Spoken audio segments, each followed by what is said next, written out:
बंधु माने आपण माने कोनोसी भी दिन करनियंतु एही गुप्त उपाय। 5टी सबुज गुजराती एवं 2टी लवंग को निज पर्स रे रखिनियंतु। आपणकर समस्त आर्थिक समस्या गोटे चुटकी रे ही दूर होई जिवो। बंधु माने आजिर भिडियोटी सेही व्यक्ति मानक पई बहुत विशेष अटे जो मानकर पर्स रे केबे भी टंका रहु नाही। जेते टंका आपण रोजगार कले मध्य कोनोसी ना कोनोसी बाटरे ताहा खर्च होई जाउछि एवं आपण आपणकर टंका को संचय करिबारे समर्थ होई पारु नाहंती एवं आपण आर्थिक समस्या को नै बहुत चिंतित अछंती। तेबे बंधु माने आपण माने जानती धन धान्यर देवी हेउछंती मां लक्ष्मी। तो मां लक्ष्मी जो व्यक्ति उपरे प्रसन्न थांती सेही व्यक्ति को केबे भी आर्थिक समस्यार सामना करने को पड़ न थाए किंबा धन जनित कौनसी भी समस्या सेही व्यक्तिर जीवन रे रही न थाए। तेबे मां लक्ष्मी को प्रसन्न करिवार आज एक बहुत सहज उपाय मो आपण मानकु कहिबाको जाउछि। तेबे आजिर भिडियो रे मो आपणको सेही 5टी गुजराती एवं 2टी लवंगर चमत्कारी उपाय विषय कहिबाको जाउछि। आपण एहाकू आपणक पर्स रे रखिबा दिन ठारू ता पर दिन ठारू ही आपण एहार चमत्कार देखिबाको पाई परिबे। तेबे बंधु माने आम कुंडली रे जो ग्रह माने रही थांती सेमानकर प्रभाव आम जीवन रे बहुत अधिक रही थाए। तेबे शुक्र ग्रह को धन धान्यर कारक ग्रह बोली कहा जाय थाए। समस्त प्रकारर भौतिक सुखर कारक ग्रह हेउचंती शुक्र। तो आपणक कुंडली रे जदि शुक्र ग्रह मजबूत स्थिति रे थांती तेबे निश्चित भावरे आपण आपणक जीवन रे जने धनवान व्यक्ति होइथिबे एवं समस्त प्रकारर भौतिक सुखर उपभोग मध्य करुथिबे। मात्र जो व्यक्तिंकर कुंडली रे शुक्र ग्रह दुर्बल स्थिति रे रहितांती सेही व्यक्ति को सर्वदा आर्थिक समस्या देई गति करिबाको पड़िथाए। तेबे जदि कुंडली रे गुरु ग्रह मध्य दुर्बल स्थिति रे रहंती तेबे भी मनुष्य को आर्थिक समस्या दे गति करबाको पड़िथाए।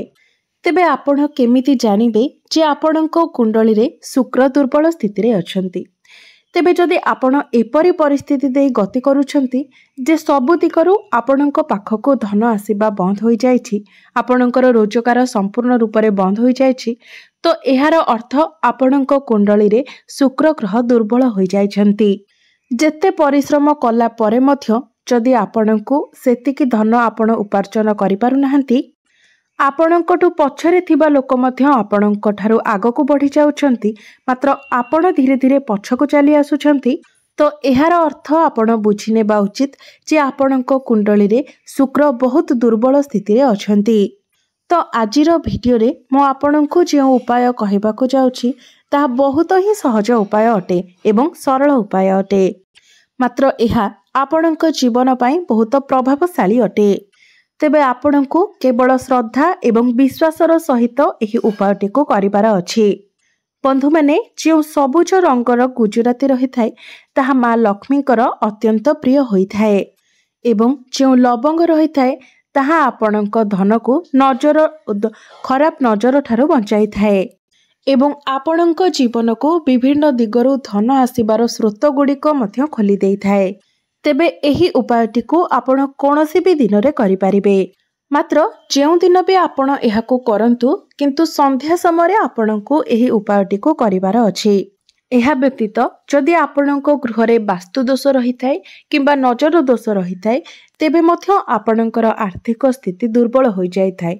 तो सेथि पई मध्य मो आपणको आजिर एही भिडियो रे किछि विशेष उपाय विषय रे कहिबी। सेथिपाई आपण माने वीडियो को स्किप न करी शेष पर्यंत निश्चय देखंतु, कारण आजिर एही वीडियो रे आपण आपणक जीवन रे चलीथिबा अनेक गुड़िए समस्यार समाधान पाई परिबे। तेबे आसंतु जानि नेबा 5टी सबुज गुजराती एवं 2टी लवंग को किभली भाबरे आपणको आपणक पर्स रे रखिबार अछि। किभली भाबरे आपण एहाको पर्स रे रखिबा द्वारा एवं केउ मंत्र उच्चारण करिबा द्वारा यह आपणको संपूर्ण रूप से लाभ प्रदान करि परिबो। तेबे बंधु माने सबुज रंगर गुजरातीटी शुक्र ग्रह को मजबूत करि थाए एवं एही सबुज रंगर गुजरातीटी मां लक्ष्मी को मध्य प्रसन्न करि थाए एवं एही सबुज रंगर गुजरातीटी ही आपणको निज जीवन रे धनवान करिबारे मध्य सहाय्य करि थाए। ତେବେ ଏବେ ସମୟ ଆସିଯାଇଛି ଆପଣଙ୍କର ଭାଗ୍ୟର ତାଲାକୁ ଖୋଲିବା ପାଇଁ, ଆପଣଙ୍କର ଦୁର୍ଭାଗ୍ୟକୁ ସୌଭାଗ୍ୟରେ ବଦଳାଇବା ପାଇଁ। କାରଣ ଏହି ଉପାୟଟି ନିଶ୍ଚିତ ଭାବରେ ଆପଣଙ୍କର ଶୋଇ ରହିଥିବା ଭାଗ୍ୟକୁ ଜାଗ୍ରତ କରାଇବ ଏବଂ ଆପଣଙ୍କ ଜୀବନରେ ରହିଥିବା ଦୁର୍ଭାଗ୍ୟକୁ ମଧ୍ୟ ଦୂର କରିଦେବ। ଏହି ଉପାୟ ଦ୍ୱାରା ତୁରନ୍ତ ହିଁ ମା ଲକ୍ଷ୍ମୀ ଆପଣଙ୍କ ଉପରେ ପ୍ରସନ୍ନ ହୋଇଯିବେ ଏବଂ ଆପଣଙ୍କ ଗୃହକୁ ଧନ ଧାନ୍ୟରେ ଭରିଦେବେ। ବିଶେଷ କରି ଆପଣଙ୍କର ଅଯଥା ଖର୍ଚ୍ଚ ଏହି ଉପାୟ ଦ୍ୱାରା ବନ୍ଦ ହୋଇଯିବ ଏବଂ ଆପଣଙ୍କର ଧନ ସଞ୍ଚୟ ହେବାକୁ ଲାଗିବ। ବନ୍ଧୁମାନେ, କିଛି ଏପରି ବ୍ୟକ୍ତି ରହିଥାନ୍ତି ଯେଉଁମାନେ କି ଯେତେ ଚେଷ୍ଟା କଲେ ପରେ ମଧ୍ୟ ଧନକୁ ସଞ୍ଚୟ କରିପାରିନଥାନ୍ତି, କାରଣ ସେମାନଙ୍କର ସବୁବେଳେ ଅଯଥା ଖର୍ଚ୍ଚ ହୋଇଯାଇଥାଏ। ତେବେ ଏହି ଉପାୟଟିକୁ କରିବା ପାଇଁ ଆପଣଙ୍କୁ 5ଟି ଗୁଜୁରାତି ନେବାର ଅଛି, ସବୁଜ ରଙ୍ଗର ଗୁଜୁରାତି, ଏବଂ ଧ୍ୟାନ ରଖିବେ ସେହି 5ଟି ଯାକ ଗୁଜୁରାତି ଯେମିତି ସମ୍ପୂର୍ଣ୍ଣ ଭାବରେ ନିଖୁଣ ହୋଇଥିବ। ଏହା ସହିତ ଆପଣଙ୍କୁ 2ଟି ଲବଙ୍ଗ ମଧ୍ୟ ନେବାର ଅଛି। ସେହି 2ଟି ଲବଙ୍ଗ ମଧ୍ୟ ଯେପରି ସମ୍ପୂର୍ଣ୍ଣ ଭାବରେ ନିଖୁଣ ହୋଇଥିବ ସେଥିପ୍ରତି ଆପଣ ଧ୍ୟାନ ରଖିବେ। ତ ସନ୍ଧ୍ୟା ସମୟରେ ଆପଣ 5ଟି ଗୁଜୁରାତି ଏବଂ 2ଟି ଲବଙ୍ଗକୁ ନେଇ ନିଜର ପୂଜା ଘରକୁ ଚାଲିଯାଆନ୍ତୁ ଏବଂ ପୂଜା ଘରେ ଆପଣ ଯେଉଁ ମା ଲକ୍ଷ୍ମୀଙ୍କର ଫଟୋଚିତ୍ର କିମ୍ବା ପ୍ରତିମା ରଖିଛନ୍ତି, ମା ଲକ୍ଷ୍ମୀଙ୍କ ସମ୍ମୁଖରେ ସେହି 5ଟି ଗୁଜୁରାତି ଏବଂ 2ଟି ଲବଙ୍ଗକୁ ରଖିଦିଅନ୍ତୁ। ତାପରେ ଶୁଦ୍ଧ ଘିଅର ଏକ ଦୀପ ପ୍ରଜ୍ୱଳନ କରନ୍ତୁ। ଏହାପରେ ଆପଣ ମା ଲକ୍ଷ୍ମୀ ଏବଂ ଶ୍ରୀହରି ବିଷ୍ଣୁଙ୍କର ଧ୍ୟାନ କରନ୍ତୁ। ତାପରେ ଆପଣଙ୍କୁ ଗୋଟିଏ ମନ୍ତ୍ରକୁ 11 ଥର ଜପ କରିବାର ଅଛି। ମନ୍ତ୍ରଟି ହେଉଛି ଓମ୍ ମହାଲକ୍ଷ୍ମୀ ନମଃ। ଏହି ମନ୍ତ୍ରଟିକୁ ଆପଣଙ୍କୁ 11 ଥର ଜପ କରିବାର ଅଛି କିମ୍ବା ଜୟ ମା ଲକ୍ଷ୍ମୀ ଜୟ ଶ୍ରୀହରି ବିଷ୍ଣୁ ଏପରି ଭାବରେ ମଧ୍ୟ ଆପଣ 11 ଥର ଜପ କରିପାରିବେ। ତେବେ ଯେପର୍ଯ୍ୟନ୍ତ ସେହି ଦୀପଟି ଯେଉଁ ଦୀପଟିକୁ ଆପଣ ଜାଳିଥିବେ ସେହି ଦୀପଟି ଜଳୁଥିବ ସେ ପର୍ଯ୍ୟନ୍ତ ଆପଣ ସେହି ଗୁଜୁରାତି ଏବଂ ଲବଙ୍ଗକୁ ସେହିଠାରେ ରହିବାକୁ ଦେବେ। ତାପରେ ଦୀପଟି ଯେତେବେଳେ ସମ୍ପୂର୍ଣ୍ଣ ଜଳି ସାରିବ ତାପରେ ଆପଣ ସେହି ଲବଙ୍ଗ ଏବଂ ଗୁଜୁରାତିକୁ ନେଇ ନିଜର ପର୍ସରେ ରଖିଦେବେ। ତାପରେ ଯେତେବେଳେ ଆପଣ ସେହି ଲବଙ୍ଗ ଏବଂ ଗୁଜୁରାତିକୁ ନିଜର ପର୍ସରେ ରଖୁଛନ୍ତି ସେତେବେଳେ ଶ୍ରୀମ୍ ମନ୍ତ୍ରର ଜପ କରିବେ। ଶ୍ରୀମ୍ ଶ୍ରୀମ୍ ଶ୍ରୀମ୍ ଏହିଭଳି ଭାବରେ କହିବେ। ଏହିଭଳି ଭାବରେ ଆପଣ 3 ଥର କହିବେ। ଯଦି ଆପଣ ଏପରି କହିପାରିବେ ନାହିଁ ତ ଜୟ ମା ଲକ୍ଷ୍ମୀ ଜୟ ମା ଲକ୍ଷ୍ମୀ ଜୟ ମା ଲକ୍ଷ୍ମୀ ଏହିଭଳି ଭାବରେ ମଧ୍ୟ 3 ଥର କହିପାରିବେ। ଆପଣ ଚାହିଁଲେ ପର୍ସରେ ଏହାକୁ ସେମିତି ରଖିପାରିବେ, ନଚେତ୍ ଗୋଟିଏ ହଳଦିଆ ରଙ୍ଗ କିମ୍ବା ଲାଲ ରଙ୍ଗର କପଡ଼ାରେ ବାନ୍ଧିକି ମଧ୍ୟ ଆପଣ ରଖିପାରିବେ। ତେବେ ଆପଣଙ୍କୁ ଏହାକୁ ସବୁବେଳେ ନିଜ ପାଖରେ ରଖିବାର ଅଛି।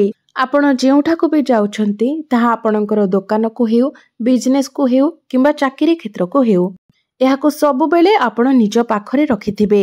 ଆପଣ ଯଦି ସବୁବେଳେ ଏହାକୁ ନିଜ ପାଖରେ ରଖନ୍ତି ତ ଏହାଦ୍ୱାରା ଆପଣଙ୍କ କୁଣ୍ଡଳୀରେ ଶୁକ୍ର ମଜବୁତ ହୋଇଥାନ୍ତି ଏବଂ ଆପଣଙ୍କୁ ଅନେକ ଗୁଡ଼ିଏ ଶୁଭ ଫଳ ପ୍ରଦାନ କରିଥାନ୍ତି। ଏହା ବ୍ୟତୀତ ଯଦି ଆପଣଙ୍କର ଧନକୁ କାହାର ନଜର ଲାଗିଛି ତ ନଜର ଦୋଷ ମଧ୍ୟ କଟିଯାଇଥାଏ। ଏହା ବ୍ୟତୀତ ଯଦି ଆପଣଙ୍କୁ ଆପଣଙ୍କ ଭାଗ୍ୟର ସାଥ ମିଳୁନଥିଲା ତ ଏହି ଉପାୟଟି କରିବା ପରେ ଆପଣଙ୍କୁ ଆପଣଙ୍କ ଭାଗ୍ୟର ସାଥ ମିଳିବାକୁ ଲାଗିବ ଏବଂ ଏହି ଉପାୟଟିକୁ କରିବା ଦ୍ୱାରା ନିଶ୍ଚିତ ଭାବରେ ସବୁବେଳେ ଆପଣଙ୍କ ଉପରେ ମା ଲକ୍ଷ୍ମୀଙ୍କର କୃପା ଦୃଷ୍ଟି ମଧ୍ୟ ବନି ରହିବ। କାରଣ ସବୁଜ ରଙ୍ଗର ଗୁଜୁରାତିଟି ସବୁବେଳେ ଧନକୁ ନିଜ ଆଡ଼କୁ ଆକର୍ଷିତ କରିବାର କାର୍ଯ୍ୟ କରିଥାଏ ଏବଂ ଲବଙ୍ଗ ସବୁବେଳେ ନଜର ଦୋଷରୁ ରକ୍ଷା କରିଥାଏ। କାରଣ ନଜର ଦୋଷର ଏପରି କୁପ୍ରଭାବ ରହିଥାଏ ଯାହାଦ୍ୱାରା ଗୋଟିଏ ବ୍ୟକ୍ତି ଯେତେ ସଫଳ ହୋଇଥିଲେ ବି ଅସଫଳ ବନିଯାଇଥାଏ। ଏବେ ଆସନ୍ତୁ ଜାଣିନେବା ଦ୍ୱିତୀୟ ଉପାୟଟି ବିଷୟରେ।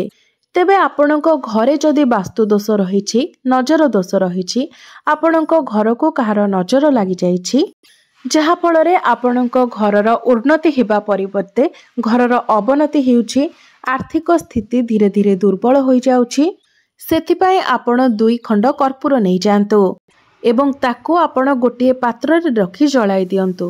ତାପରେ ଏହାକୁ ଆପଣ ନିଜ ଘରେ ସମ୍ପୂର୍ଣ୍ଣ ଘର ସାରା ଏହାର ଧୂଆଁକୁ ବୁଲାଇ ଆଣନ୍ତୁ।